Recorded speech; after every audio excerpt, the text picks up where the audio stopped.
Welcome to our channel. Today we how to connect Epson XP printer instant fix step by step clearly.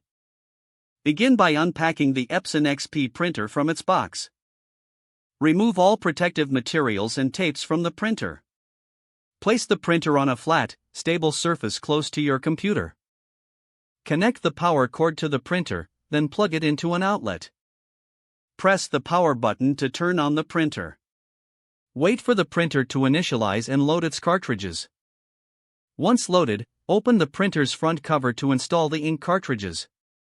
Remove the ink cartridges from their packaging. Insert each cartridge into its designated slot until you hear a click. Close the front cover to secure the cartridges in place. Next, connect the printer to your computer using a USB cable or via Wi-Fi.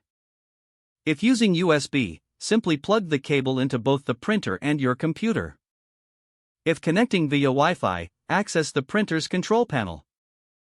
Navigate to the Wi-Fi setup menu on the printer.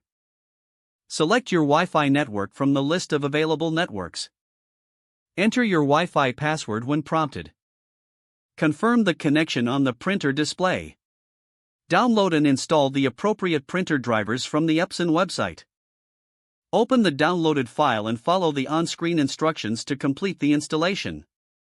Once the installation is complete, go to your computer's settings. Locate the Printers and Scanners section and click on it. Select Add a printer or scanner. Choose your Epson XP printer from the list that appears. Follow any additional prompts to finish the setup process. Your Epson XP printer is now connected and ready for use.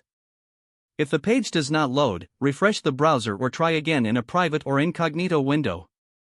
Make sure you are using the correct email address, then retype it carefully to avoid small typos.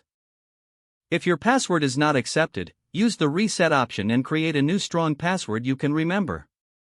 Check your spam folder for verification or security emails, then complete any requested confirmation steps. Don't forget to like this video and subscribe to our channel for more step-by-step tech guides.